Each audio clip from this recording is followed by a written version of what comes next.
Ir aš apie šitą operaciją svajojau, šiaip kiek save pamenu, kai vat išsivaly dantis, taip ateinu į džymą. Tai išsiskyriau po 8 metų, pavargau gyventi dėl kitų, daug metų sugaišau, paaukau tiesiog gulėdama depresijos smygyje. Tai šiaip belia kaip aš noriu gyvūnų. Į tai žiūriu labai atsakingai. Nu čia netašė. Man šakis, kad jinai sugadins mano karjerą. Aš užsihaidinau Facebooką, išsitryniau iš visur, kur tik įmanoma, viską išsitryniau. Tai sveiki atvykę į pirmąjį mano podcastą ir pas mane svečiuose yra mano draugė Dovilė Tiriūtė, kitaip žinoma kaip Face Poetry. Taip, sveiki.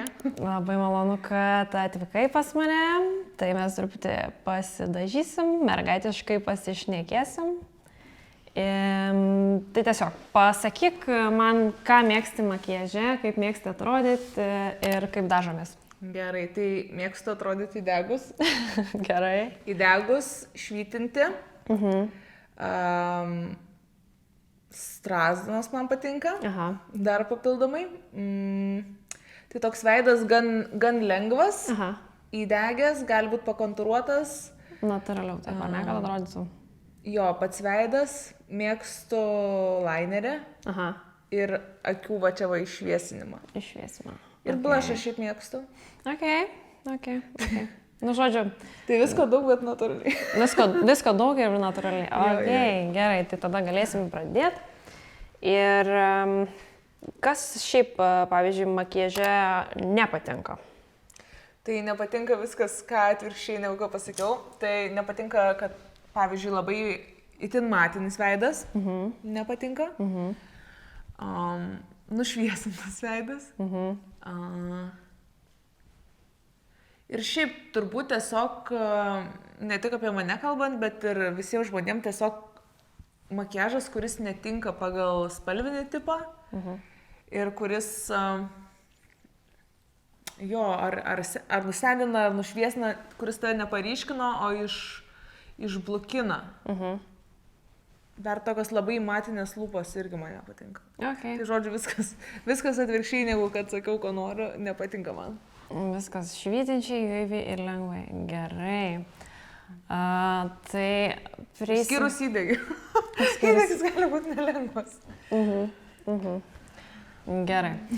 Tai prieisim prie to, kad nuo paskutinio karto, kada buvai pas mane makiažo kėdėjai, nes esi ne pirmą kartą svečias pas mane. Taip. Tai labai pasikeitusi esi. Ačiū. Nuo plaukų spalvos iki, kaip čia pasakyti, vokų operacija buvo padaryta. Iki to, kad atsiguliu po skalpą. Žodžiu, Max pasikeitus. Ir kas tave privedė prie šitų pasikeitimų, kas čia taip įvyko, nes prie labai... plastinės operacijos. Kas įvyko, kad tiek daug pas save dabar vyksta permainų, perversmų, čia viskas va taip aukštyn kojom pasikeitė. Tai pirmas dalykas, tai žodžiu, per terapiją aš supratau, kad labai neseniai supratau ir man buvo toksai smūgis, kad aš savo kaip autentiškumą ir savo tikrąją asmenybę, tokia, kur kas esu tikrai aš, pradėjau labai nesenai grynintis. Tai kokius 5 metus. Ir dabar man vyksta tokia, gal atrodo tarsi paauglystė, nes aš dabar išbandinėju visus būrelius, kuriuos šiaip norėjau visą gyvenimą išbandyti. Visas plaukų spalvas, nes buvau ir ryža, ir persikinė, ir rožinė. 4 mėnesių ir blondinė, ir platininė blondinė, ir medaus blondinė. Ir viskas čia buvo per kokius 4 mėnesius. Tai tokia tarsi antroji tikroji paauglystė, kur aš jau esu, eina mano paskutinės dienos iki 30-mečio. Aha. Ir tiesiog turbūt atėjo tas laikas, kai turbūt pavargau gyventi dėl kitų, būti patogiai kitiems ir pradėjau ryškintis, kas aš esu, ko aš noriu. Nes aš labai daug taikiausi ne tik tam prie kitų žmonių, bet prie to, ko aš įsivaizdavau, ko nori ten ar visuomenė, ar dar kas. Tai dabar aš tiesiog grininuosi savo asmenybę.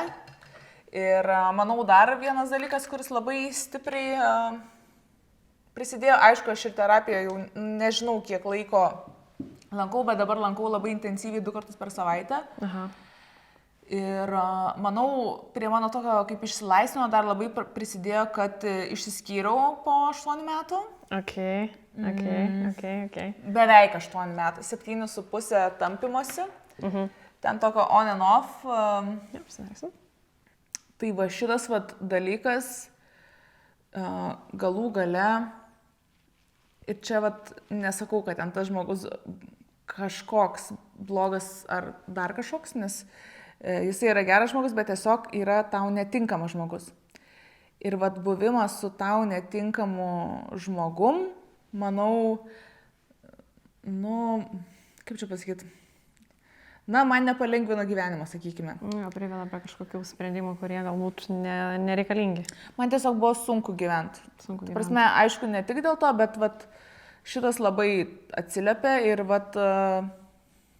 maždaug balandžio mėnesį išsiskyriau jau taip šį kartą jau tikrai visiškai absoliučiai jau tikrai, bet šį kartą aš ir pati tikiu, esu įsitikinus tuo.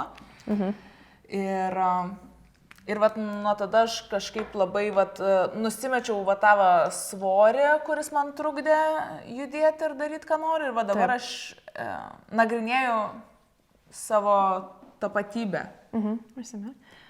Aha. Tai gerai, grįžtant prie akių. Operacijų. Kadangi dabar dažau tavo akis ir jos dabar visiškai kitokios negu kad turėjai prieš tai. Ar nebuvo sudėtinga priimti šitą sprendimą ir pasikeisti, nes tai vis tiek keičia tavo visus fiziologinius duomenis. Veidą iš esmės, ne? Ir sielos veidrodis, jo. Taip. Tai ar nėra dabar žiauriai keista, ar neatrodai savo kažkokią kitokią, neatpažįsti savęs, pavyzdžiui? Tai su šitą operaciją, nors šiaip tokia paprasta operacija, tai man darė viršutinį vokų plastiką, tai realiai išėmė, mano buvo tokie stipriai užkritę vokai, tokia puffy ir buvo užkritęs toksai, tokia pagalvėlė, kad ta prasme voko visiškai nesimatė. Čia aš pasakoju žmonėm, kurie nežino kažką. Tai ir aš apie šitą operaciją svajojau, šiaip kiek save pamenu. Ta prasme, jau 5 klasėje aš apie tai galvojau. Okay. Tai tu jau 5 klasėje turėjai užkritusius vokus? Taip. Čia tiesiog yra tokia akių forma, jinai šiaip yra dažna lietuvaičių. Ir kai buvau konsultacijai pas savo gydytoją, ir ten klausiu, nes šiaip darosi, dažniausiai vyresnės moteris negu mano amžiaus. Bet sakė, kad pas tave čia ne nuo amžiaus, o tiesiog tokia akių forma ir jinai tokia bus. Taip. Ir tai čia amžius ne prie ko, aišku, jie kris toliau, bet, žodžiu, labai, labai džiaugiuosi šitą operaciją. Praėjau, kaip pasakyti, visus emocinius tokius kalnelius. Taip. Dėl jos. Taip. Atsimenu, važiavau anksti ryte į Kauną daryti tos operacijos, tiesiog žliumbiau. Iš baimės? Žliumbiau nes man atrodo, kad toksai, nežinau, kažkaip galvojau apie save mažą. Ir galvojau, kad ką aš čia jos nepriemu, kad aš čia dabar pjaustysiu akis. Kad aš tada nebebūsiu ji, kad... Tas mažas vaikas, kuris nebuvo. Kad aš tą savo mergaitę skriaudžiu čia. Ir kad... Nes kažkaip man ryte perskaičiau, kad mama ten parašė kažką ten, kad... Nes mama sužinojo iš istorijų, kad aš... Kada darysi operaciją, tai žodžiu, nieks nežinojo, tik tai tu viena važiavai ir... Aš viena važiavau, bet, ten žinojo gal draugės ar kažkas, bet mamai nesakiau, nes, galvau, šiaip tėvams nemanau, kad yra malonu, kai jų vaikai darosi estetinę... Procedūra kažkokia. Procedūra, bet čia nebuvo dar, noriu pasakyti, čia nebuvo tik tai estetinė, nes man būdavo žiauriai užtinusios akis, kad man skaudėdavo atsimerkti. Jauti svorį ant akių ir dėl to tu būni visai pakėlus akis, ko pasiekoje skauda galva. Tai čia nebuvo vien estetinis dalykas, buvo taip realiai sunku ant akių. Žodžiu, ir taip sutrumpinus, tai buvo visokių jausmų, kai tik pasidarau tą operaciją, gal po savaitės, kai jau pradėjau maždaug matysi rezultatas, tai man buvo tokia biški krizė, kad čia ne aš, kad aš keistai atrodau, kad atrodo, kaip ne? čia, ir aš atrodžiau keistai, nes man gijo randai ir aš užtinus ir taip toliau, tai taip, tai atrodo keistai. Jo. Tai, Buvai ten savo, ne savim buvai, ne? žiauriai keistas jausmas, jo nežiūri, kad čia tu, bet ir ne tu. Ir, keistas man tos akis atrodė, buvo, kad ir džiaugiausi ir liūdėjau, bet dabar... Kaip dabar va jautiesi, nu? Dabar visiškai praėjo tas, dabar jaučiuosi tiesiog dar labiau savim, kad išsigryninus tokia, tarsi aš šiaip nerealiai džiaugiuosi, kad pasidariau tą operaciją, nes labai ilgai marinavau, labai ilgai galvojau, džiaugiuosi, kad jau sugijo, kad nebereikia proteiti, nes tas gyjimas irgi toksai psichologinis buvo ten aspektų. Tai džiaugiuosi labai, kad pasidariau, jaučiuosi savim tik gražesnė, ir, tarsi taip lengviau ant veido ir smagu dabar eksperimentuoti su make-upu. Jau rokinį dabar eyelinerį. Ir matosi jisai. Aha. Tai tiesiog jaučiuosi, šiaip gražesnė ir šiaip labai džiaugiuosi ją pasidarius. Ok, o norėtum dar kažką pasidaryti? Ar turi kokių nors tai dalykų, ko dar norėtum pasikeisti, kažką? Tai norėčiau ten turbūt kūno visokius dalykus, bet realiai, čia man ant vokų šita operacija buvo tokia mini, šiaip palyginus, tarkim, su, pavyzdžiui, ten pilvo plastika, visokiais riebalų nusiurbimais, implantais ir panašiai, čia labai mini pjūvis. Taip. Bet kai aš supratau, koks šiaip rimtas reikalas ir operacija, per kiek tu eini per jos gijimą, kiek tu ten būni ligoninėje, kaip nemalonu, kai gyja, kutena ir taip toliau, tai pagalvojau, kad, neverta darytis rimtą operaciją, nebent, čia labai rimtai tu nori. O nežinau, dėl kūno aš galvoju, kad aš pati pasidarysiu, čia bus ilgesnis procesas ir gal netoks ten tobulas, bet kad aš pati pasidarysiu ir kad po skalpelių gultis ir su tais aparatais čia turi būti, čia yra skausmingas kelias ir irgi toks psichologinis, tos operacijos gal dabar atrodo, kad, dažnai įsideda ten implantus ir panašiai ir kad čia ganėtinai yra kasdienis dalykas, bet iš tiesų tas gyjimas yra ilgas ir sudėtingas procesas, tai ta operacija turi būti labai rimtai apgalvota. Ne tiek kiek fiziškai, bet ir psichologiškai. Labai sudėtinga yra. Taip, bet ir fiziškai tas gyjimas. Tai visas taip kartu. Tai atsakant į klausimą, dabar tai ne. Nieko neplanuoju darytis. Aš šitos norėjau, šitą man atrodo logiška, yra priežastis ne tik estetinė, tai aš esu patenkinta ir dabar esu... nėra, kad ten išsipjauju vokus ir noriu ten išsipjaustyti. Kad keitiesi ir nori dar labiau kažką, tada iš karto automatiškai dar. Okay. Noriu dar, bet noriu dar tiesiog šiaip tobulėti. O kaip šiaip sekasi tada save priimti, kokia esi? Aš, aš nesu tame, kad aš priimu save kokia esu, nes man atrodo, kokia aš dabar esu, aš esu žymiai geriau negu kas buvo prieš tai, bet aš nesu tam, kad priimk save, aš dabar keičiu save į tai, kokia aš noriu būti. Tai aš dabar nebandau ten kažkaip savęs priimti. Aš priimu taip, kad dabar yra tokia dabartis, aš šiuo metu irgi gerai jaučiuosi, bet aš siekiu jaustis dar geriau. Okay. Taip. Tai kalbant tada apie kūno pokyčius, šiuo metu labai intensyviai sportuoji. Taip. Ir koks yra tavo santykis šiuo metu su sportu ir kaip tau pavyksta nepasiduoti ir šis kokia paslaptis, nes atrodo, kad tu ten varai, rokini ir kad viskas žiauriai easy. Iš to, kaip tu perteiki dabar šitą visą Apie rokinimą tai taip yra tiesa. Čia yra mano išsipildžiusi svajonė, kad man yra šventė eiti į džymą. Okay. Tai viena labai didelė tokia nepaslaptis, tai kad mano žiauriai geras dabar treneris. Aha. Mes su juo labai gerai sutarėm, geri draugai esam. jisai labai moka su manim bendrauti, jis bendraus su manim ir griežtai, ir gero, ir blogo žodžio negaili. Va tai va.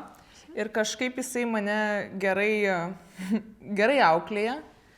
Ir kadangi aš visai esu sustarus tiesiog su juo susitikti, aš dabar einu į džimą ir daugiau sportuoju, bet į salėje 4 kartus per savaitę. Kartu su juo. Tai žodžiu, man tai yra, tarsi, aš suprantu, dėl ko aš sportuoju, tai aš noriu būti sveika, aš noriu būti stipri, supratau, kaip kūnui yra naudinga turėti pakankamai bent jau raumenų. Tai tas turėti raumenų ir būti stipriai yra mano toksai kaip variklis. Ir aš net nėra kad tinga, aš tiesiog susitarus ir aš einu. Čia yra mano toks rutina. Kai išsivalyt dantis, taip einu į džimą. Tai kažkaip pasikeitė požiūris apskritai į sportą ir kam jis yra reikalingas? Absoliučiai. Ir manau, tarsi tai truko kelis metus šitas šiftinimas. Bet esminis tas, kad čia nėra tas, kad aš sportuoju, kad ten numes svorio. Taip. Tarsi, jeigu tai yra pasiekmė, labai super. Bet aš sportuoju tam, kad būčiau stipri. Stipri, sveika ir tam reikalinga ta sveika raumeninė masė, kurios man trūko. Tai nuo to čia prasidėjo mano tie sportai, nes sužinau, kad pagal mano kūną turiu žymiai per mažai raumenų. Ir šiaip, aš dabar jau matau tą gerąją pusę, kad tu, kai sportuoji, bele kaip gerai pasijauti, įvairiapusiškai. Ir aš dabar tiesiog noriu dar ir dar to jausmo. Man tiesiog žiūriai smagu. Dar stipresnė, ne? Dar stipresnė ir išsiskiria ir tie endorfinai, ir šiaip smagu savim didžiuotis ir tiesiog daryti tai, ką tu pasakei, kad darysi. Tai iš esmės čia dabar yra gero trenerio pasiekmė, ar labiau tai ir kažkiek yra tavo vidiniai kažkokie? Ne, tai aišku, nes tas geras treneris gali daryti, ką nori. Jeigu man ten viduj, tai jisai ten gali pro stiklą rėkaut ir man vienodai bus. Tai tiesiog aš manau, kad mes su juo susitikom tinkamu metu, kai aš esu pasidarius savo jau labai daug vidinių darbo. Ir kai aš jau buvau pasiruošus jam. Nes aš, tarsi, kai tu nenori, tai tu nieko neklausysi. Ir ten kažkas tave gali gelbėti, bet tau vienodai. Ok, tai tada, kai sportuoji, yra dar ir kita pusė santykis su maistu, kas irgi, kiek žinau, pas tave yra gyvenimo kova ir turbūt labai daug kas turi šitą kovą ir aš pati realiai kovoju su savim ir su maistu ir su visom šitais dalykais. Tai koks tas santykis dabar yra tau su maistu? Ar kažkas kartu su tuo sportu pasikeitė požiūris, lygiai taip pat kažkoks perversmas įvyko, ar nieks nepasikeitė? Pasikeitė visiškai. Tai, iš dalies galim sakyti, kad čia su sportu, sakau, šiaip labai daug ką padaro tas bendravimas su treneriu, bet šiaip tais, aš turėjau visus, kurie egzistuoja valgymo sutrikimus. Ir dar paskutinis tas bujojantis buvo persivalgymu.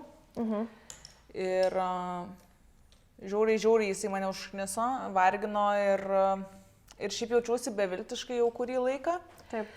Tai dabar esu absoliučiai nustojus persivalgyti. Tai čia yra, tarsi jau nežinau kiek laiko, kad aš nepersivalgau, tai man čia yra didžiulis pasiekimas. Taip. Tai tam padėjo hipnoterapija labai. Aha, ok. Aš visą tą laiką, šitus, nežinau, kokius gal 3 metus aš aktyviai gydausi. Tai aišku, terapija, mokymasis valgyti ir šiaip man labai didelį pokytį padarė vaikščiojimas. Aš vaikštau kiekvieną dieną 10 000 žingsnių ir man, nežinau, mano teorija yra tokia, kad man tas vaikščiojimas padeda subalansuoti hormonus. Ir subalansuoti cukraus gliukozės lygius, nes realiai pirmą dieną, kai aš pradėjau daug vaikščioti, aš nebenorėjau saldainių. Okay. O anksčiau aš jų norėdavau žvėriškai, ir man būdavo maždaug apie 3 dienos toksai labai stiprus energijos krešas. Ir tada aš pradėdavau užsisakinėti ten visokius ten žodžiu savo binge bag, ten visokių ten sausainių ledų, ten ir panašiai, tarsi, ir tas noras buvo žvėriškas. Ir net atrodo, kad, vos neįtikėtinai, kad toksai paprastas, nemokamas, daugumai žmonių pasiekiamas dalykas kaip vaikščiojimas, bet jisai man žiauriai padėjo su šitu, su tais persivalgymu. Aišku, aš padariau ir tuos visus psichologinius namų darbus, tai čia gal viskas kartu, bet nebėra to fizinio krešo energijos ir saldainių noro. Tai ir aš dabar valgau pagal planą trenerio sudarytą. Ir tiesiog valgau visai pusryčiams tą patį, visada beveik pietų, vakarieniai tą patį. Absoliučiai tą patį, turi kažkokį tiesiog susistačius, kad... Planą treneris sudarė. Aha. Ir man, čia biški ADHD dalykas, bet man skani, pavyzdžiui, ten, skanus tie pusryčiai. Ir nors aš turiu šiaip 3 pasirinkimus, bet aš su jie valgau tą patį tiesiog. Ir tiesiog mano proto jau aišku, kad aš šitą valgysiu tą savo ten tortilę su kiaušu. Ir turbūt, kad man aišku, aš tiesiog tai ir darau. Nes anksčiau būdavo, kad aš atsikeliu ir, ką valgyt. Ir tada peralkstu, nes nežinau, ką valgyt. Ir jau kai peralksti, dar labai svarbus dalykas, tai yra neperalkti. Nes tuo peralkimu ateina tas žvėriškas naikinimas. Tai koks būtų tas tavo, sakykime, rekomendavimas arba kažkoks tai, ką pasakytum žmogui, kuris dabar turi šitą problemą ir nesugeba niekaip, nežino kaip, pavyzdžiui, susitvarkyti su jie? Tai jeigu yra pasiekama, tai hipnozė yra nerealiai stiprus.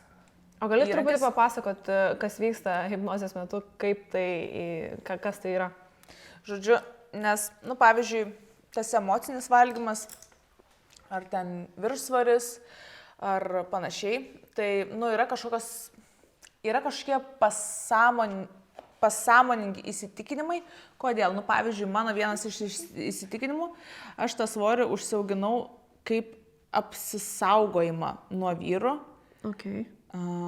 nes aš esu patyrus prievartą ir atstumimą ir išmokau, kad būt patrauklė vyrams yra pavojinga, o būt stora, dažniausiai visuomenėje nėra antiek patrauklų, kiek kiek nestorai. Tai aš išmokau tokią pamoką, kad, kad čia ir pasąmoningai, aišku, kad čia yra mano apsauga nuo vyro. Šiaip žiauriai gerai veikia.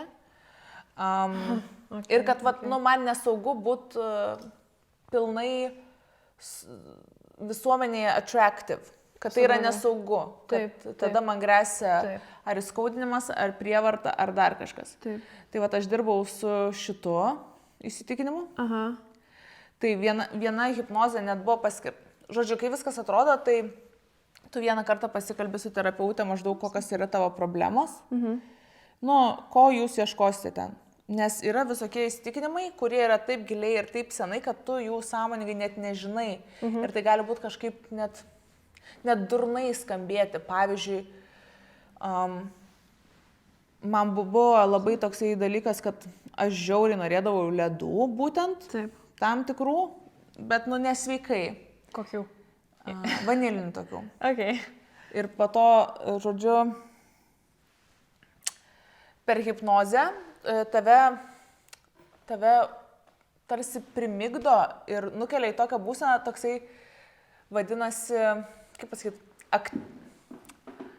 tavo psichika miega, kaip tam esi, sąmoningas, žodžiu, kad panašu, kad tu kaip ir sapnuoji, bet tu esi sąmoninga. Pavyzdžiui, jeigu tu esi toj hipnozijai ir tu nori nueiti į tualetą, tu gali atsistoti ir nueiti. Tai tu tokioj kažkur tarp sapno ir realybės tokioj.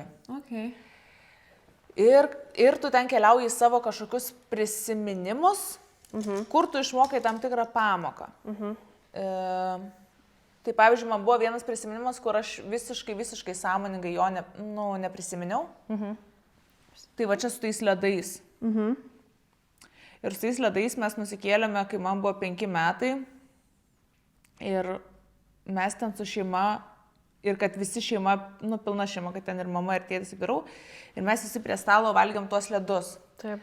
Tai reiškia, man tie ledai asocijuojasi su šeima, su saugumu, jaukumu, kad manim pasirūpina, kad aš saugi. Taip. Ir kad aš esu dalis šeimos, kad mano šeima yra pilna ir aš kažkur, priklausau, čia mano gentis, kad aš esu saugi. Tai tuos ledus valgydama aš bandydavau susigrąžinti tą jausmą, kad aš esu saugi, kad manim yra pasirūpinta, kad nėra pavojaus, realiai, nes tai gali jaustis, kad pavojus tavo gyvybei.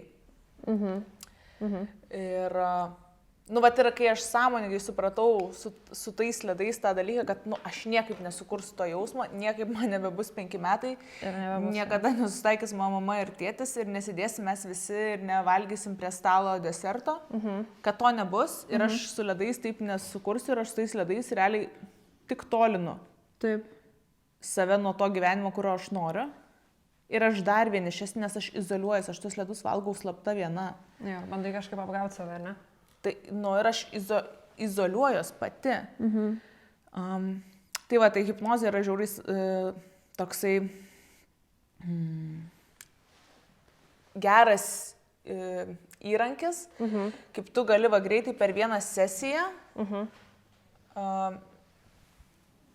pastebėti kažkokį žiauriai svarbų įsitikinimą. O kiek kartų jau esi buvus hipnozijai? Iš viso 4. 4. Ir po visų kažkokie tokie teigiami pasikeitimai, išsigryninimai. Visi teigiami buvo viena, man gal tokia stipriausia, bet visos tos sesijos labai naudingos. Tai dabar gali taip jau pasakyti, kad šiuo momentu tavo santykis su maistu yra pakankamai tikrai geras. Stabilus ir geras, ar ne? Jo, dabar jau galiu taip, drąsiai, norėjau sakyti drąsiai, bet gal nelabai drąsiai, nes bijau kažką. Bet, manau, kad geriausias gyvenime. Ok. Ir, gal kai buvau 4 metų, tai gal tada ten buvo viskas neblogai, bet daugiau, tai aš visai, ką man buvo galva susisukus. O nėra tau tokio dalyko, kad, pavyzdžiui, su maistu, tarkim, jeigu būni viena, tu puikiai gali laikytis savo to režimo ir tavęs nieks nedistraktina ir tu tiesiog viskas fine. Ir su ta sekundė, kai tu išvarai kažkur, tarkim, arba atsirandi ten pas tėvus, pas draugus ir ten pilnas stalas maisto, daug pasirinkimo ir panašiai, ir kad tu nutrūksti ir tada tu atrodo visko nori, visko reikia ir tada persivalgai. Būdavo, bet, šiuo metu jau nebėra. Bet dabar taip jau, dabar jau nebe taip. Dabar jau nebe taip ir, šį labai geras dalykas, nes aš tame savo plane turiu 300 kalorijų freestyle, tai aš galiu šiaip kiekvieną dieną, pavyzdžiui, valgyti tos savo ledus, tarkim. Tai man tas labai padeda ir turiu tų cheat meal'o, tai irgi galiu, tarkim, tai aš vis dar esu social, kad aš galiu ten, nežinau, į šventes eit, galiu restorane, ne viską, bet bent jau kažką restorane galiu valgyti. Tai Nes man, pavyzdžiui, būna toks, kur aš atrodo, pradedi laikytis ant režimo, viskas fainiai, nėra ten ir to kreivinimo kažkokio per daug, bet kažkur išvarai ir viskas, ir tu antiek nutrūksti nuo tos, aš suprantu, nuo to režimo antiek ir kur ten po to pradedi jau kiekvieną dieną savo leisti ir varyti, ir valgyti, ir nebesvarbu pasidaro. Tai vat, toks būna, kartais galvoju, gal net nevaryti tada, nes prisivalgius tiesiog ir neverta dėl to tiesiog ir tada vėl užsidarai kažkas tokio panašaus. Tai. Jo, mano dabar taip teorija, taip klausom, man šitas irgi būdavo, bet tai kai nevalgia šuo, kad pamatai tą stalą ir atrodo atims kažkas turi suvalgyti. Nes tavo kūnui realiai atrodo, kad atims, nes tu ir atimi, jisai yra nedavalgęs. Tai viskas yra čia logiška, nes tavo kūno pagrindinis, jam neįdomu, ten, kad tu nori ten, nežinau, didesnės subinės ir plokštesnė pilva, jisai jam yra svarbiausia išgyventi. Tai jeigu tu jam neduodi maisto, tiek, kiek jam reikia, tai jisai pasims. Bet kokiu atveju. Nu, tai va čia va tas, va, aš žuoju, jeigu tau taip, va, nu, tau tai aš neturiu omeny tik tau, bet čia žmonėm, va, kurie pamato, va, tą stalą gerybių ir nesivaldo, tai, nu, tai čia yra ženklas, kad tu nedavalgius esi. Tiesiog. Ir kad tu savo kažko neleidai, ne? Kad savo kažko neduodai ir tada ir to pasiekoje tu tiesiog duodi viską. Jo, kūnas atsiims, ta prasme, tu nenuhakinsi jo niekaip, ta prasme, aš visą savo gyvenimą bandžiau nuhakinti jį. Ir jau, nu, tikrai aš galiu pasakyti, kad tu nenuhakinsi, jis pasims. Kažkada anksčiau ar vėliau. Jis pasims, ką jam reikia. Tai tu ten gali freestylint kiek nori. Nes, nu, kaip ir būna, galvoju, kad va, dažniausiai, jeigu ten pradeda laikytis dietos ar ten maisto, tai ten, nu, va, savaitė, 2, fainai ir vėl atgal grįžti tas kažkoks tai, nežinau, nesugebi sukontroliuoti ir tiesiog vėl. Tu negali sukontroliuoti, tu gali nebent duoti taisyklingai tai, ko jam reikia, pakankamai gyvybiškai svarbių medžiagų. Nu, nes va, jisai atsiims. Dar vienas dalykas, tai kad prie viso to pasiekoji dar tu turi labai daug hobių šiuo metu, bent jau man taip atrodo, ir jie pastoviai keičiasi, tu šoki, dainuoji. Dabar jau tiek nebesikeičia, dabar jau... Jau išsigryninai, ne? Išsigryninau jo, bet, nu jo, nes keli atkrito tokie kaip va, gitaros, pavyzdžiui, būrės. Aha. Nors nusipirkau gitarą. Okay. Ten gal po 5 pamokų. Ar tai, vat, tie visi būreliai, kodėl tu vat, tiek daug visur eini? Nes nu, aš galvoju, average saugęs žmogus nu, galbūt turi vieną, du hobius jau čia maks ir ten į mėnesį 2 ar 3 kartus nueina kažkur. O tu taip pastoviai kažką veiki, dainuoji, šoki, tai vat, ar tai yra kažkoks escape'as, ar čia dėl ko? Atvirkščiai. Tai vat, realiai viską, ką pasakau pradžioj, apie tą vat, tapatybės gryninimą, apie tą tarsi antrą paauglystę, tai vat, aš dabar gryninuosi savo, kas aš tokia, ką man patinka veikti, taip pat supratau, kad žiauriai svarbu duoti kūnui ir protui įvairialypio poilsio. Ir mano prioritetai yra vat, gerai jaustis, kūrybiškumas, savęs realizacija ir kūrimas. Ir man daug dalykų yra įdomus ir aš savo dabar daugiau leidžiu būti. Nu, vat kažkokia negeriausia. Nu, ir pavyzdžiui, man ten įdomu, nu, va, ten ta pati keramika. Ir senai aš labai norėjau į tą keramiką eiti, bet vis kažko man pritrūkdavo, kad eiti iki ten. Tai nežinau, dabar aš supratau, kaip svarbu gyvenime ir džiaugsmingos kūrimas, nes savęs nerealizavimas vat, irgi gali pasireikštuose, vat, pavyzdžiui, persivalgiamuose kompensacijose. Tai va, tai aš tiesiog noriu gerai leisti laiką, atradinėju save, prioritizuoju kūrybą ir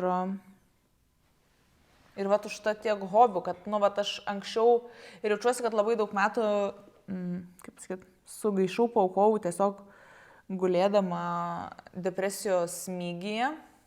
Tai aš tarsi noriu atsijimti už tuos metus, kai aš savo neleidau daryti dalykų. Ir dabar galiu savo tai leisti ir laiko, ir finansų prasme. Kalbant apie darbą, tai žinom, kad turi turbūt savo labai mylimą darbą, esi Glitter Poetry įkūrėja. Ir papasakok trumpai, kas nežino, nepažįsta, kaip čia įvyko tavo šitas tavo verslas. Taip, tai aš esu Glitter Poetry įkūrėja. Glitter Poetry yra blizgučių stotelė keliaujanti po visą Lietuvą. Pirmoji į Lietuvą atvedžiau blizgučių šitą vat, fiestą. Tai taip kaip ir galima čia, kaip skamba, tai taip ir yra. Mes važiuojam į visokius renginius, Paulina irgi kartu važiuoja.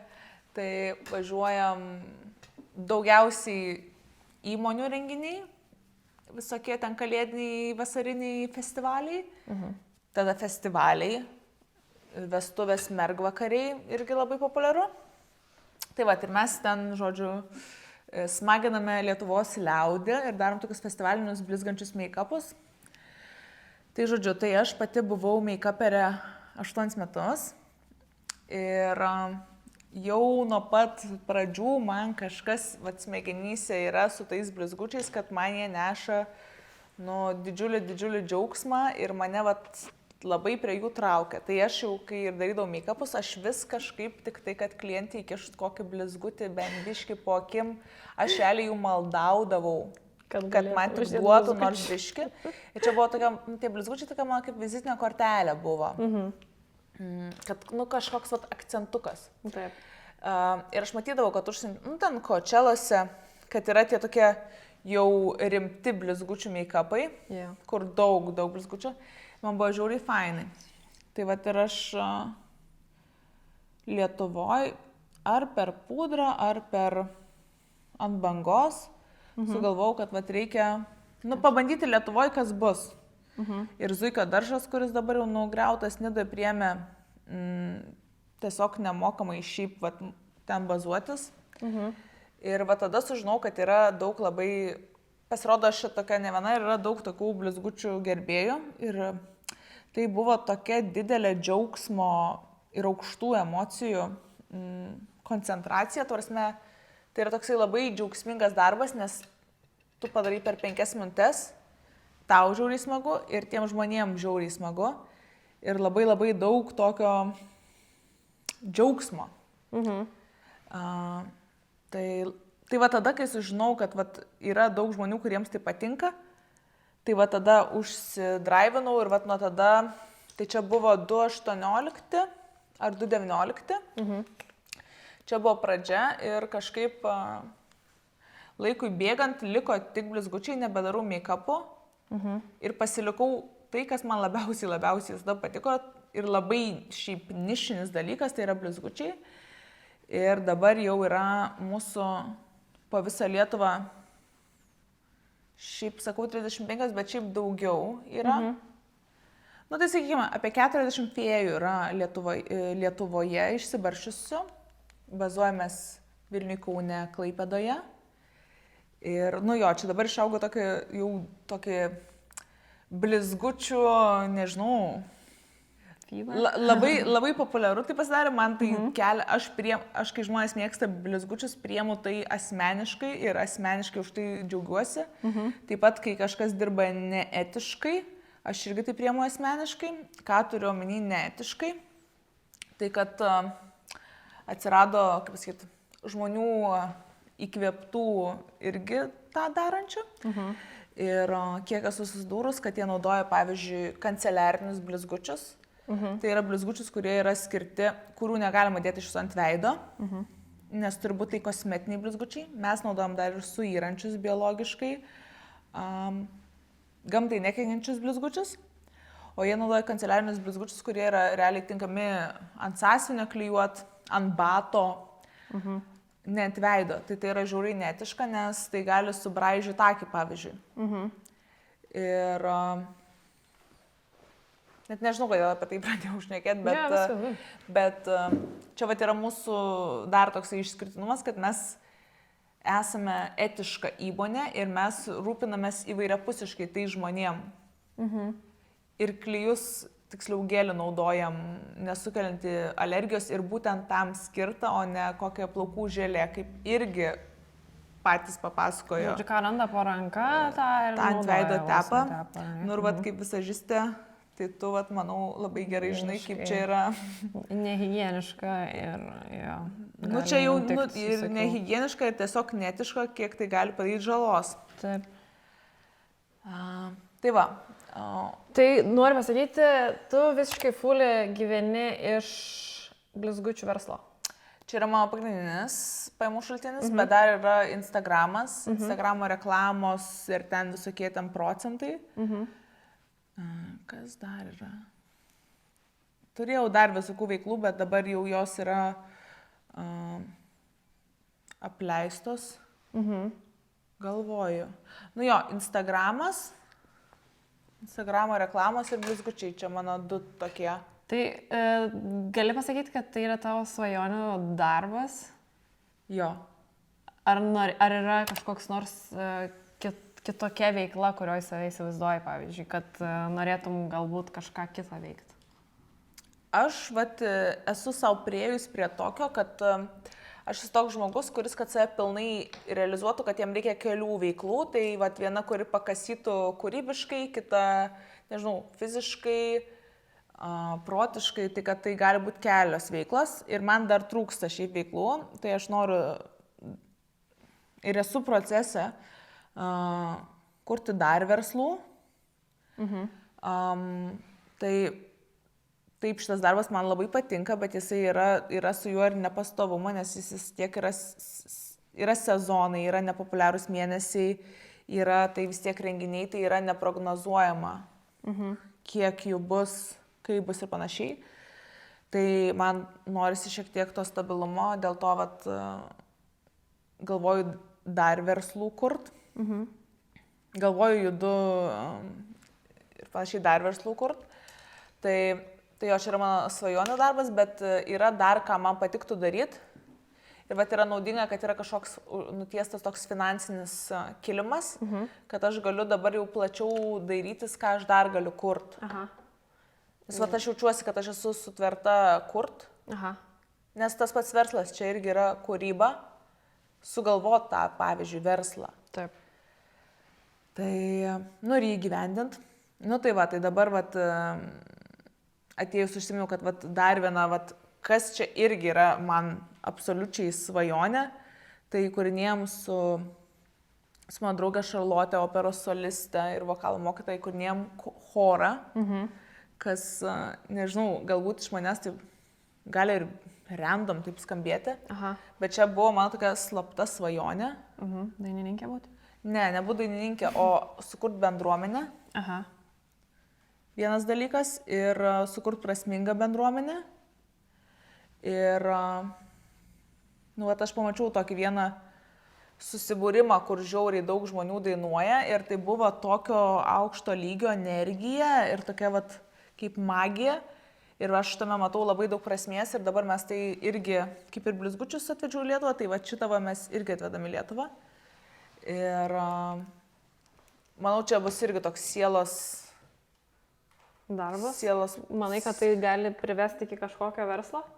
Tai čia yra vis tiek verslas. Tai, ta prasme, čia kas ką verslu vadina, tarsi, tai kad tai atneš finansinę naudą, taip, tarsi, tai bus būrelis, už kurį žmonės mokės pinigus. Čia nebus labdara kažką. Community kažkoks dalykas, ne? Tai taip, community, bet nelabdaringas. Ta prasme, ta kaina bus simbolinė. Čia nėra iš finansinio pasigerinimo, bet tarsi tai yra mūsų darbas, laikas, energija ir už tai reikia, tai kainuoja. Tai čia, ta prasme, taip mes iš bendruomeniškumo veikiam, bet tai niekada nereiškia, kad turi aukoti savo išteklius tiesiog. Tai va. Tai kaip tokia versli moteris neplanuoja šeimos, to viso gyvenimo, sakykime, sėslaus, ramos, kažkokio truputėlį kitokio. Tai šiaip belia kaip aš noriu gyvūno. Gyvūno noriu, ok. Belia kaip noriu gyvūno. Atsakant apie šeimą, tai ką aš galiu pasakyti, kai nėra to vyro šalia, kaip sakant, to mano to, bet aš dabar jaučiu tokį vidinį, kad čia yra nelabai ilgo laiko klausimas. Jautiesi jau pasiruošus priimti kažką į gyvenimą? Tiesiog. Jo, maždaug jau jaučiuosi. Nudirbus iš savo pusės labai daug, kad tokiam vyrui, kuris man būtų tinkamas ir kurio aš noriu, aš turiu būti vis tiek tam tikra moteris ir tam tikra savo versija, nes tarsi, gal čia žiaurokai nuskambės, bet aš manau, kad mano būsimas vyras, kad jisai su manim prieš metus jisai nedraugautų. Nes aš pati su savim nedraugavau. Taip. Ir tai Tai šiaip aš šeimos noriu, taip aš noriu būti, kaip sakyt, ir vyro mylima, sakykime. Tai taip, pritrūksta man tos šilumos meilės. Tuo pačiu mane, tuo pačiu nedrįstu turėti gyvūną, nes tai man per didelė atsakomybė. Tarsi, aš bijau tokią, nes aš daug ir dažnai prižiūriu gyvūnus ir pasimatuoju tarsi gyvūnus ir prisimenu, kiek tai yra didelė atsakomybė ir aš į tai žiūriu labai atsakingai. Dėl to aš neturiu gyvūno, nes aš ne taip, oi noriu, oi einu, nes čia netašė. Čia yra gyvas dalykas ir jo visa gyvybė ant tavęs priklauso. Tai grįžtant prie tos šeimos, tai jo, aš esu, kaip sakant, jaučiu, kad čia neilgo laiko klausimas, kad aš esu pasiruošus, išsisprendus labai daug ir praeituose santykiuose, ir po santykių, kas tai liko, ir prieš tai, ta prasme, aš esu gerai prasisprendus ir, kaip pasakyti, ryškinusi savo asmenybę, tapatybę. Taip. Ir tai ar jau norėčiau aš, kaip sakant, O negalvoju, kad bus labai sunku susirasti tą tinkamą žmogų, kai psichologiškai labai daug praėjai, ne, ir, manau, supranti, kas gerai yra, kas negerai yra, kokie dalykai, požymiai, sakykime, charakterio savybės, ar nebus taip, kad būsi labai per stipri. Žinau, kad taip gali atrodyti, bet būtent dėl to, kad aš jau praėjus, aš tada iš karto jau matau, kad ne. Kad čia man taip netinka. Arba aš dabar, kai labai savim užsiemu, aš labai jaučiu tiesiog kūne tokį intuiciją. Pradėjau vėl labai aiškiai jausti, kad ne. Taip. Ir tokį ne, o ne. Ir manau, kad, žinai, kuo tiki, tą ir pritraukiu. Tai jeigu aš manysiu, kad oi, čia žiauriai sunku, tai man ir bus žiauriai sunku. Taip aš tikrai esu ne kiekvienam, bet kiekvienas tikrai nėra man. Aš galvoju taip, man reikia vieno žmogaus, ne 10, ne 1000. Taip. Vieno vyro. Aš esu už monogamiškus santykius. Taip. Tai, žodžiu, tai ar tarp milijardų sunku surasti vieną? Nu gal, bet aš manau, kad aš jį pritrauksiu ir Gerai, tu esi svajoklė tokia man. Kaip įsivaizduoji, vis tiek kažkaip būna, gal pafantazuoji, gal kažkokį turi tokį, kaip tu sutiksi savo vyrą, kaip tu galvoji? Aš labai renku žodžius šitam podcast'e, nes net negaliu pasakyti, kodėl. Bijau kažką prikalbėti. Jo. Žodžiu, vienas dalykas tai yra, kad realybėje aš to pasakiau. Ir dėl to aš išsitryniau visokias ten, gerai, vieną aš turėjau Bumble. Okay. Tai aš biškiai paturėjau, šiaip labai nepavyzdingai juo naudojausi. Ir aš jį išsitryniau, nes man kabojo toks snarglys prilipęs, kad kodėl aš esu internetinėje pažinčių programėlė, kai aš tau pasakiau, kad aš noriu sutikti realybėje, kad aš tiesiog einu prieš save. Ir man nerezonavo žiūri tas apsas, mane net nervindavo jisai. Ir aš atidarydavau jį ir pasišlikštėjus tokia. Ir net negaliu sakyti, kad tam tiesiog nuo viso šito, nes aš einu prieš tai, ką aš pasakiau. Tai... Buvai bent nuėjusi vieną deitą kokį su kažkuo iš Bumble, ne. Okay. Esu prieš daug metų nuėjus į Tinder deitą, tai čia buvo tas mano vieną vienintelį tą Tinder deitą, tai čia ir buvo mano tas 8 metų bernas. Okay. Ir ten net nebuvo, tarsi, mes pažinom per Tinderį, bet, prasme, ten to pirmo mūsų susitikimo negaliu pavadinti deitu. Aha. Ir buvau vienam dar Tinder deitą Amerikoje.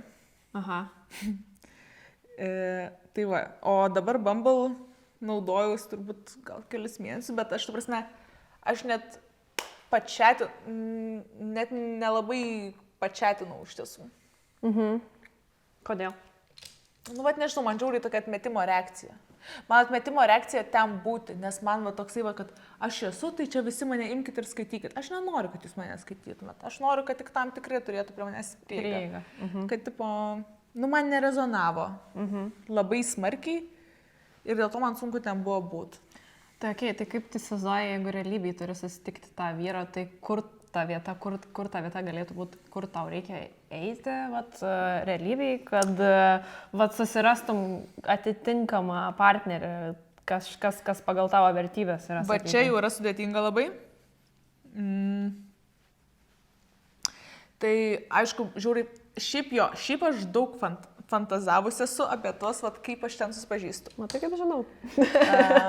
Tai vienas, tai aišku, būtų patogu ir fainai per draugus, bet kiek aš ten tų draugų turiu, vienas dalykas. Nu ir pavyzdžiui, ką aš fantazuoju. Pavyzdys mano realybėje susipažinau.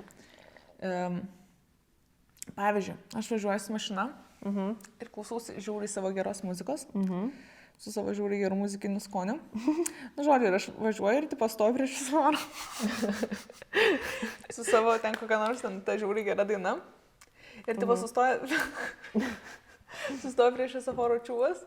Ir toks, wow, kokia graži, kokios geros dainos klauso, kokios geros muzikinis skonis.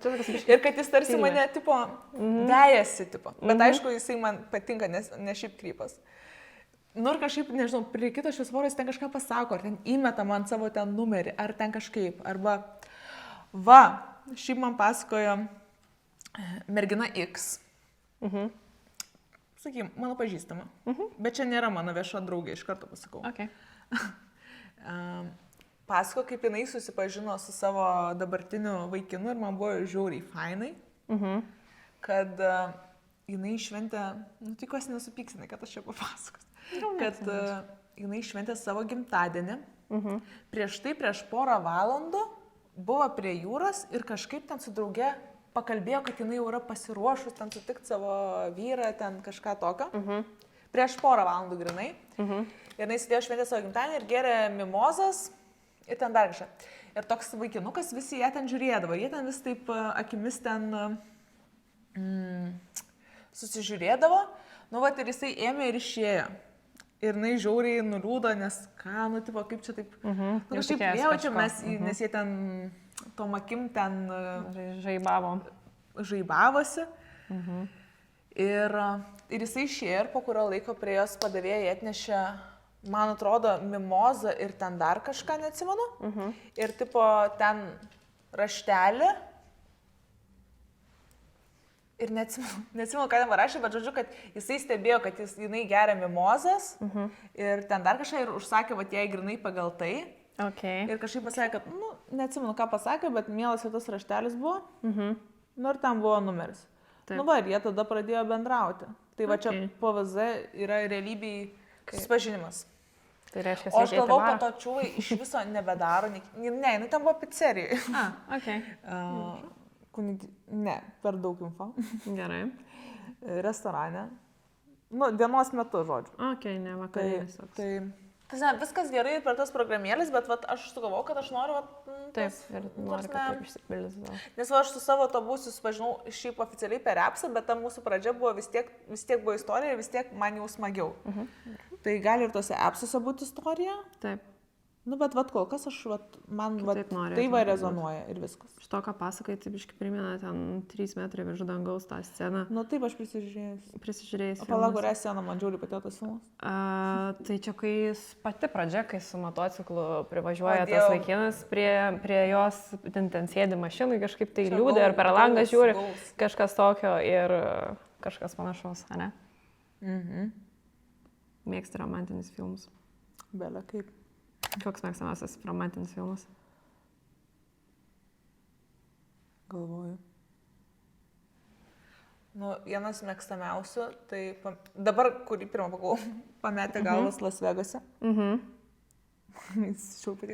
O šiaip čia netoks romantinis. Nu, bet romantinis. Va, aš neturiu titruotę. Tai Perks of Being Wallflower čia tokia yra scena. Tai čia mano mėgstamiausia, nu, man žiūri ir knyga patiko, ir po to filmas, ir čia tokia yra scena, tai man tiek patiko, kad aš net tatuiruotę turiu, tai tos scenos. Apie ką ta scena maždaug yra? Kad jie važiuoja, nu, kad jisai jau čia šalia tos savo mergaitės ir jie važiavo tam gale, kaip tos mašinos vadinasi, kur gale atvira žodžiu. Pikabas. Jo.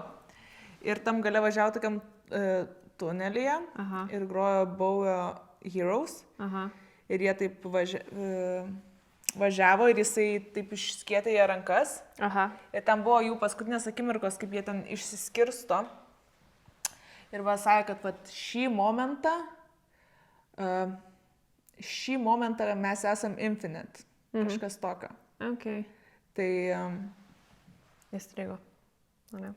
Nu, tas senas man vėliau kaip ne. Bet jisai, nu, tarsi, jisai nėra toksai, kad grinai romantinis. Bet aišku, ten yra meilės.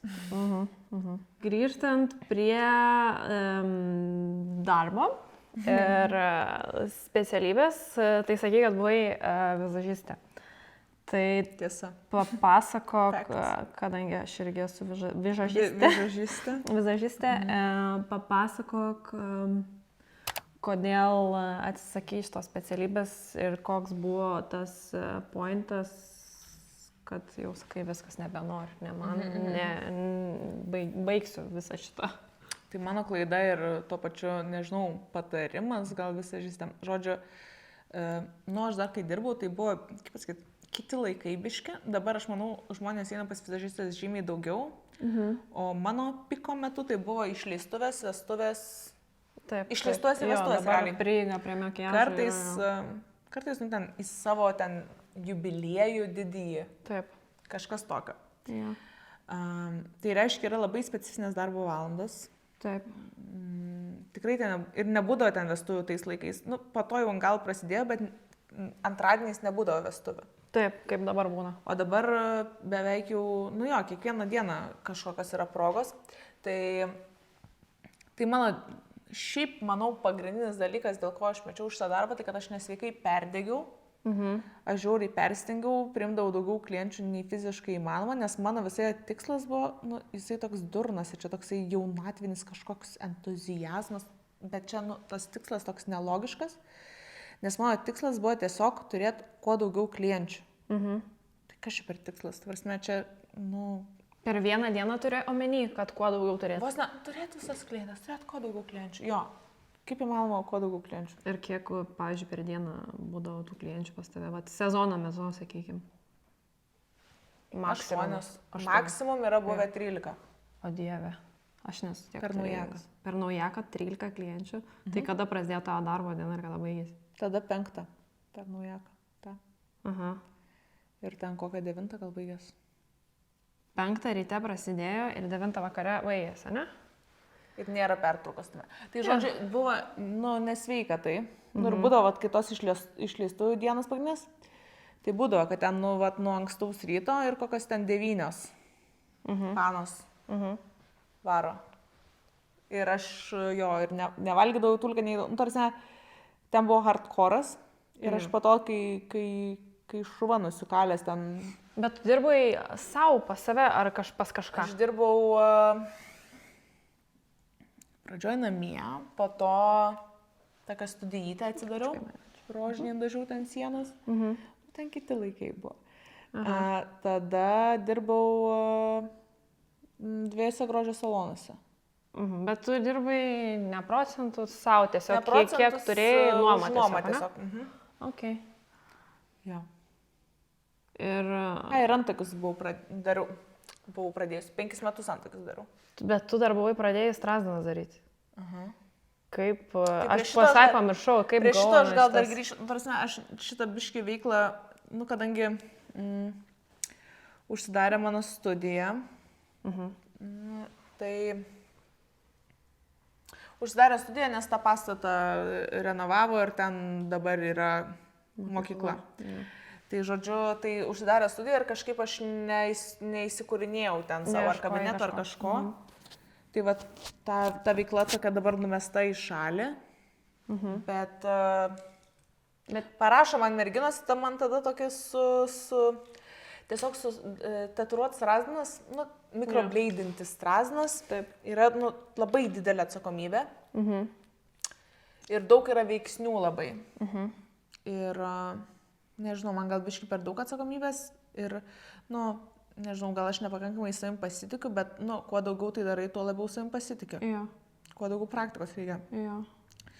Tai žodžiu, jo, tas strazdanas, važiavau šiaip jau mokytis daryti į Daniją. Čia dar vienas dalykas, kurį aš sugalvojau atvežti į Lietuvą, nes aš esu biškai kvankštelius dėl strazdano, aš jas paišausi nuo kažkur 2.15 kiekvieną dieną.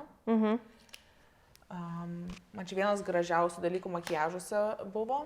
Taip. Ir yra. Tai va, tai irgi tai vežiau į Lietuvą, bet biškai suklupau keli.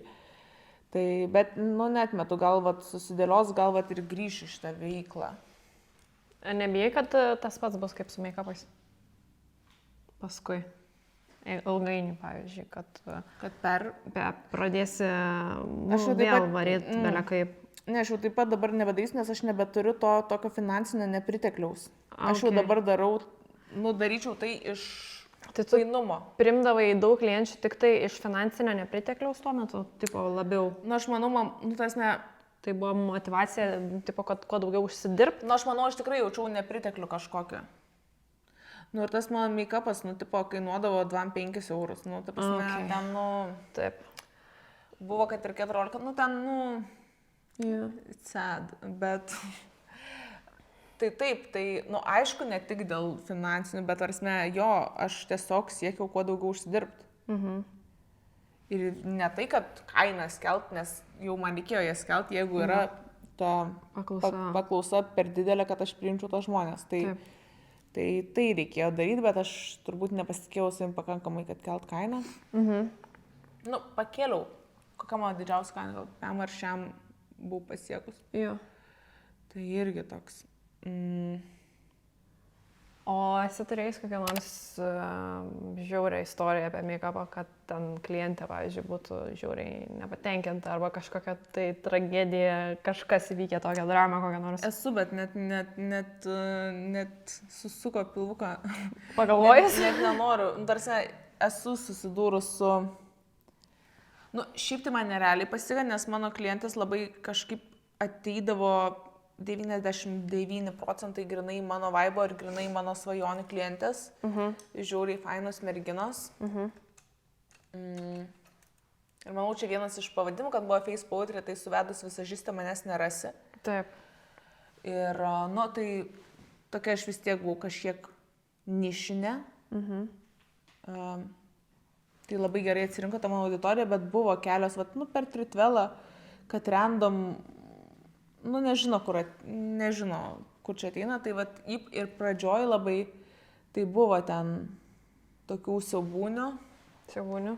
Yra buvę, kad mane, žodžiu, viena baisiausių istorijų, tai buvo, kaip aš vieną kartą pramiegojau, bet pramiegojau tiek, kad, tarkim, man ten reikėjo būti, tarkim, 6 ryto pas klientę namie.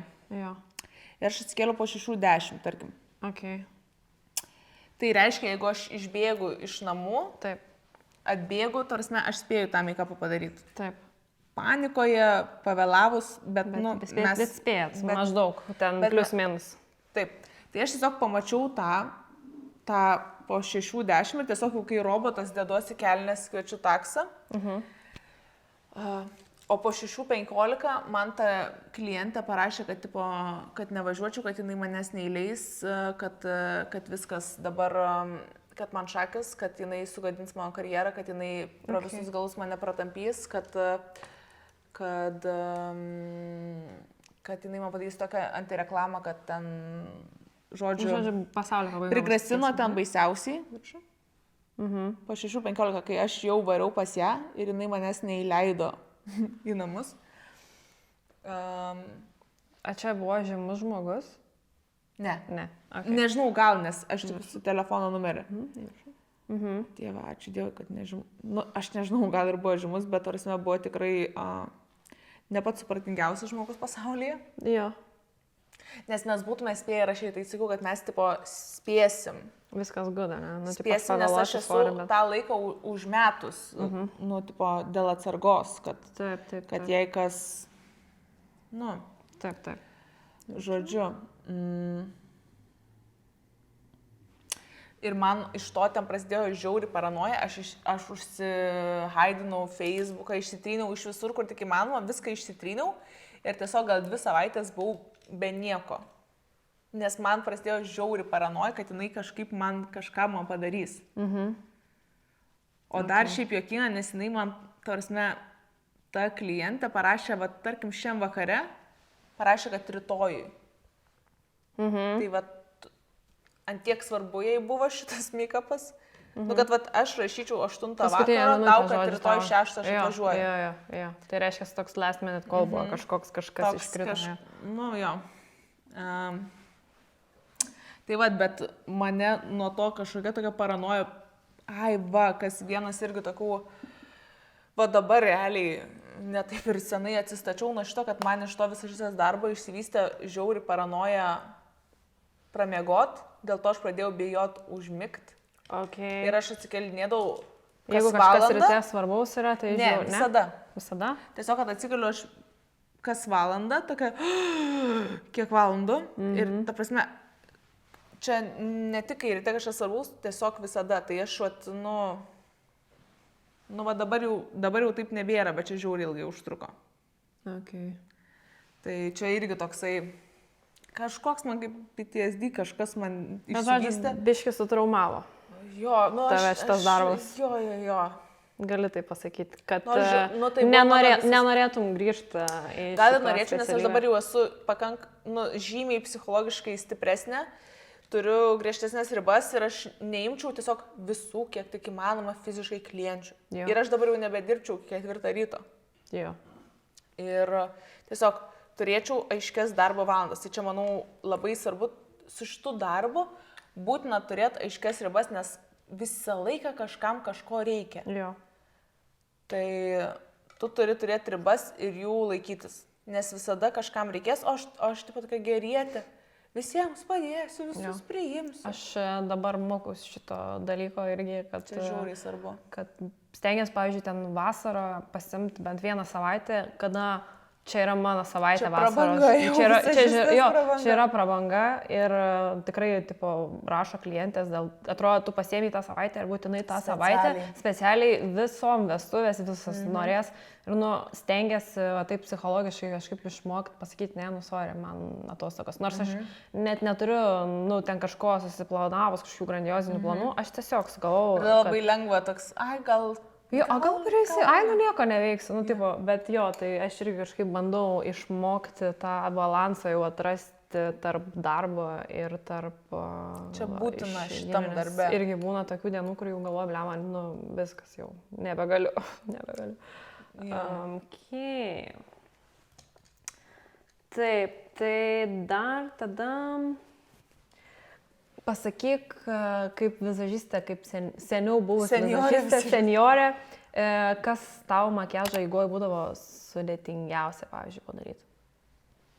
Kažkoks nors, tai būdavo koks nors stepsas, gal lineris ir kokios raudonos lūpos.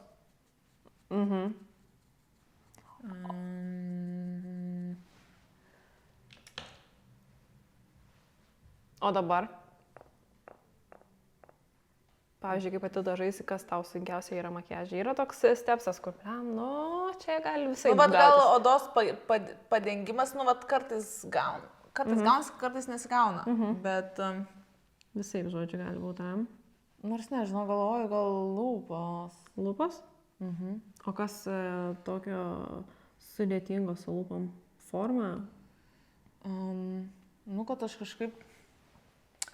Kad aš šiaip tą uždedu pieštuką ir jisai man taip tarsi gabalais nusivalinėja. Nemoku kaip apsakyti. Aha, supratau. Kad kartais gaunasi, kartais nesigauna. Net su tais pačiais produktais, tarkim. Ok. O turi kokį nors, pavyzdžiui, heksų? Ką galėtum pasakyti, kažkoks heksas makiažo eigoje? kaip palengvinti kažką gyvenimą savo kiekvieną dieną, vat, nežinau. Bet ką darant, linerį, antakius, strasdanas, lūpas, veidą, absoliučiai. Kas yra tavo koks nors tai trik?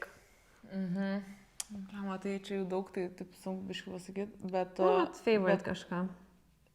Bet va čia naujas toksai dalykas, kurį išmokau, kad padaryti tarp visų žingsnelių, daryti pauzes. Tai pavyzdžiui, užsitepi kremą ir duoti jam taip gerai įsigert, toniką, kremą, visą skincare ir tada pertrauka kokias 10 minučių, tuomet tu tam paišytis antakius ar šešėlius ar kažką. Ir tada primerį ir po primerio irgi pertraukėlę. Ir dabar aš dažniausiai taikau tokią underpaint techniką. Tai žodžiu skincare'as, primeris, primerio metu akis, tada viską vienu sluoksniu, užsidedi kontūrą, rudą, bronzą, highlighterį, concealerį, viską išsipaišai ten taip. Ir išsipaišęs, tarkim, kontūras, tai su teptuku tai vabiški ir šiek tiek prablendini. Tokių blendinančių šiek tiek judesi, bet vis dar toksai jisai rudas plėmas dar vis dar yra. Ir tada viską blendintis su pusę pomputės pudros. Tai labai nedaug. Su teptuku ir tokiu tapping. Kad pradžioj ten, kur nedėjai pudros, tai pavyzdžiui, va čia va. Čia va vis, kur nedėjai nieko, su ta pudra praeini. Ir po to pro visurus praeini su ta vat pudra. Ir viskas taip šiaip gražiai susilieja. Taip, man patinka šiai laikui atrodo. O netrodo, kad prarandi kontrolę, pavyzdžiui, kiek ten ryškiai bus kontūravimas? Tai aš po to dadedu ant viršaus dažniausiai dar blush'o. Ant sausą? Ar tą patį, kokį prieš tai? Ir skysto, ir sauso. Okay. O gerai, o jeigu, sakykim, turi ryte 5 minutės make-upui. Koks tas make-upas? Tušas lineris man užtrunka 2 sekundžių. Kažką rudą, tai tada galim nedengti veido, rudu tiesiog bronzeriu sausu prasivaryt. Blush'o sauso iš karto tiesiai ant nuogos odos. Ir būtinai lūpas su lineriu ir tarkim tada kokiu lip oil per vidurį. Ir dar žiauriai mėgstu įdėti į vidinį kamputį tokį šviesų blizgiausią šviesų daiktą, kokį turiu. Tai čia viskas spėjai per 5 minutės padaryti? Manau, kad spėčiau. Ta prasme, iš veido tai viskas sausi dalykai. Iš karto tiesiai bronzerį. Nes man ilgiausiai šiaip užtrunka va tie visi šlapi dalykai, pudros ir panašiai. Nu jo, šiaip veido išsikontūravimas geras, jisai tikrai užtrunka laiko. Ir aš kai ten, pavyzdžiui, vedu pamokas, manas galvoja, kad čia žiauriai greitai galima pasidaryti. Nu, tipo, tai aš jau užsidėjau pudrą ir ten pravarau su bronzantu, su blush'u ir man kažkodėl nesigauna taip, nors iš tikrųjų ten turi 30 skirtingų stepsų daryti, kad išgautum tą flawless visą kažkokį tai efektą. Tai vat, toks irgi supratimas, kaip ten susiliejas ir kad nesigaus taip greitai niekas. Nu jo, kai tu skanti, tai matosi. Ir realiai pagrindinis dalykas, vat, kai ateina mokytis, tai visą laiką mokau to šlapio kontūravimą, nes dažniausiai daug kas nedaro jo tiesiog. Net neturi, pavyzdžiui, atsineša kosmetinę. Atsineša kosmetinę ir ten tik sausi produktai kontūravimai ir man iš karto, ne, turi turėti. Man atrodo, ypatingai, jeigu nemoki, tai su šlapiais visais tais produktais lengviausia yra pasidaryti flawless tą visą, nes jeigu tu išsidėsi sausą, iš karto blynas bus. Tas nesausa tiesiai ant nuogos odos ar ant pudros? Ant pudros. Ant sėtintos. Tai aš galvoju, kad vat, kaip tik tas kontūravimas šlapės yra tas, jeigu vat, neturi visiškai supratimo, kaip dažytis, tai tu su šlapiu neprisidarysi taip dėmių kažkokių ten, kažkokios nesąmonės, žinai, nes tu visą laiką gali ten su pudra, su šlapio pudra dar ant viršaus. Gali prisidaryti. Bet ne taip. Bet galų galia jo, turbūt ne taip. Nes, tipo, sauso, taigi tu jau nebenuvalys, tipo, nebent tada viską turi valyti. O su šlapiu tai tu gali ant viršaus, žinai, ten paimti ir nuvalyti. Užtapšnot. Nu va, make-upas jau kaip ir į pabaigą. Ką manai? Labai gražu. Uždėjau blizgučių, žinoma. Nu jo, mačiau jau aš jau. Iš tolo gal netaip matosi, bet aš kažkaip negaliu neuždėti ant tavęs kokią nors tai... Tikrai negaliu. Spalvoto violetinio rožinio kažkokio tai blizgalo ant voko. Tai bendrai taip apibendrinant visą mūsų šiandienos pokalbį. Kaip sakytum, ar šiuo metu esi laimingiausia savo versija, kokia esi buvus gyvenime? Ar esi buvus kažkada laimingesnė? Kaip esu suaugusi, nu tai kai ne 5 metai taip. Man. Nu realiai, vat, buvau laimingiausia šių 5 metų ir kažkur vat tam va... Laikotarpį. O kaip esu suaugusi, nu tai nuo mokyklos, tai tikrai dabar. Nu, ta prasme, nes tas džiaugsmas yra tikras. Jis yra mano darbų pasiekmė, rezultatas. Tai taip. Taip, dabar esu laimingiausia tikrai. Ir...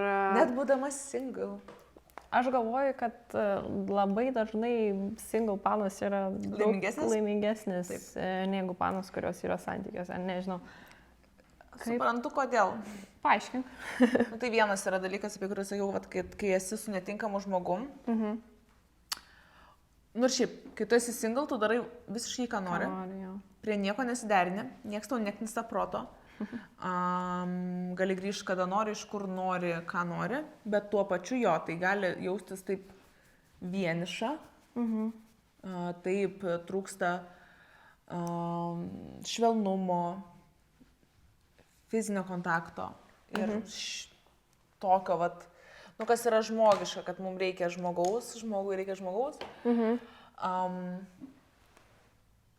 Bet, nu, santykiuose tu daug dirbi ir daug aiškinasi ir labai jau, nu, tau svarbus tas kitas žmogus labai. Tu labiau atsižvelgia į kitą. Ir tu derinėsi ir kompromisus darai prie jo. Aš nedarau kompromisų prie nieko. Kas yra taip laisva ir smagu. Bet aš manau šiaip, kad sutinkamu žmogum turėtų būti kitaip, ar ne? Vat aš savo tai pasakau, nes aš mane anksčiau, kaip pasakyti, labai kankindavo, terminas yra limerence. Tai reiškia, kad man patikdavo random čiūvai, kuriuo aš beveik net nepažįstu, nieko nėra apie juos ten special, nėra kažkoks ten ypatingas mūsų ten ryšys ar dar kažkas. Aš tiesiog beleką pasigaunu, tokia, oh my god, tipo, man šis belekai patinka, nors nieko apie jį ten nėra. Tarsi, jis man realiai net nepatinka, aš jo nepažįstu, tiesiog prikūriau kažkokias fantazijas. Tai čia vadinasi limerence. Ir mane tas anksčiau labai kankino. Nu, buvo keli atvejai, po skyrybų tokie stipresni. Nu, šiaip du kokie. Vienas stiprus atvejis, kur aš tiesiog dabar negaliu atsigauti nuo to cringe'o, tos situacijos. Ant kiek aš delusional buvau. Atrodė, kad tam svajonių vaikinas kažkoks, ne?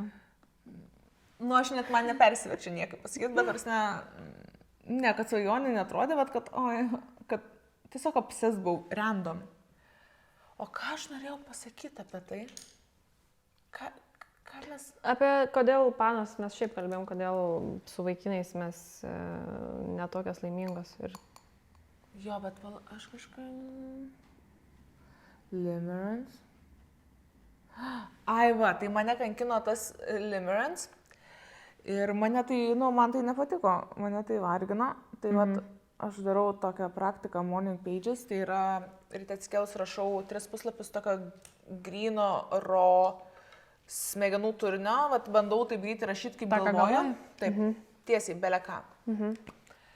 Ir ten aš savo pasakiau tose puslapiuose, kad ta prasme, man nėra, kad reikia vyro. Aš gerai gyvenu ir man fainai. Ir jeigu ateina vyras, tai jis ateina kaip bonusas mano gyvenimo, kad jis padaro mano gyvenimą, kad geresnis negu buvo. Tik tokiu atveju. Okay. Tik tokiu atveju. Okay. Kaip bonusas. Bet kažko jis ateina ir atima iš mes. Ne. Gerai, dabar aš tave supirkšiu, kad būtum fresh. Na va. Pasiruošiu šokiams. Ką galvoji, ar pavyko man tavo visą šitą labai norą gražiai išpildyti? Jo, labai gražiai, ypač kiek da matau, gal kažkokią dar, gal reikia kažkaip išarčiau. Ir dar veidrodėlį kokį pavyzdžiui, tokį gražiai. Jo, manau, kad tau pavyko. Jo, jeigu būčiau blondinė, atrodyčiau biškai kaip Britnė dabar, bet... Kaip Britnė? Nu, nes man biškai yra to vaibo tokio 2000s, ne? Šiek tiek, yra to. Tai, jo, gražiai labai. Ačiū. Ačiū tau, kad atėjai, kad taip smagiai pasikalbėjom. Rubrika Makiažo pamokėlė jums. Šiandien parodysiu, kaip taisyklingai pasidažyti lūpas, jas minimaliai overlininant ir padarant ombre efektą. Naudojam gerai nudrožtą pieštuką. Lūpas overlininam tik viršuje, kur kupidono lankas, ir apačioje, kur natūraliai krenta šešėlis. Lūpų neapvaliname ir neoverlininame lūpų kampuose. Čia piešiame tiesias linijas. Apsivedame virš lūpų, kur krenta šešėlis.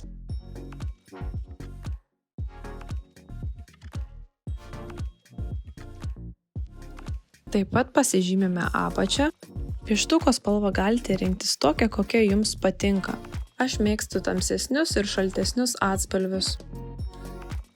Tankesniu šepetėliu prasklaidome apvedimą, kad neliktų per daug aiškių linijų.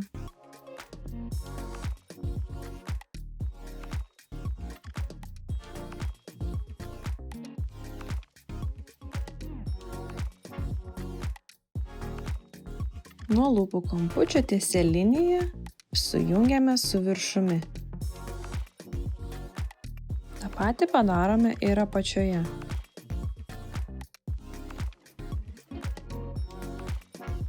Ir šepetėlį taip pat prasklaidome.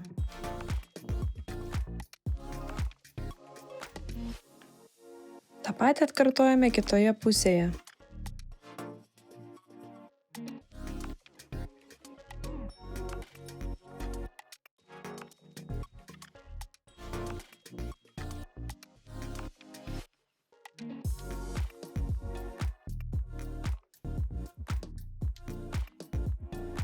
Lūpų kampučius užpildome pieštuku, taip sukursime šešėlį.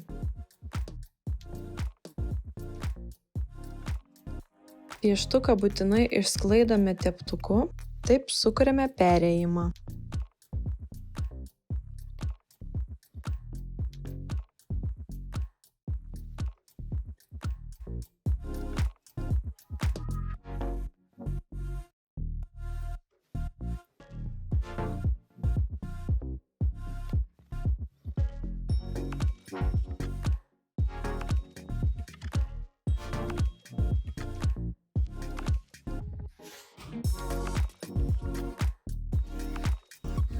Pieštuku lengvai papildau ten, kur trūksta ryškumo.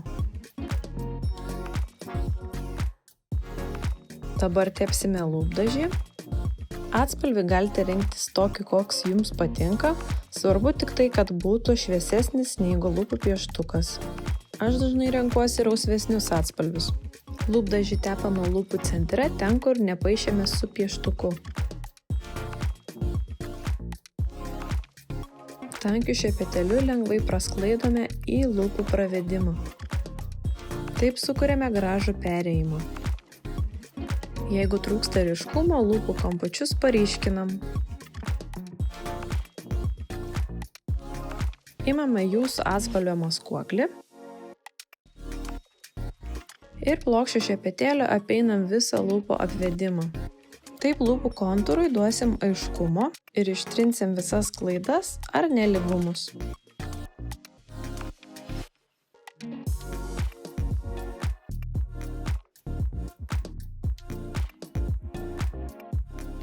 Jeigu dar kyla klausimų, palikite komentaruose. Juos pasistengsiu atsakyti. Na ir štai galutinis rezultatas. Putlios ombre lūpos. Tai šiandien tiek, prenumeruokite mano kanalą, komentaruose parašykite, ką norėtumėt pamatyti kitame epizode ir iki!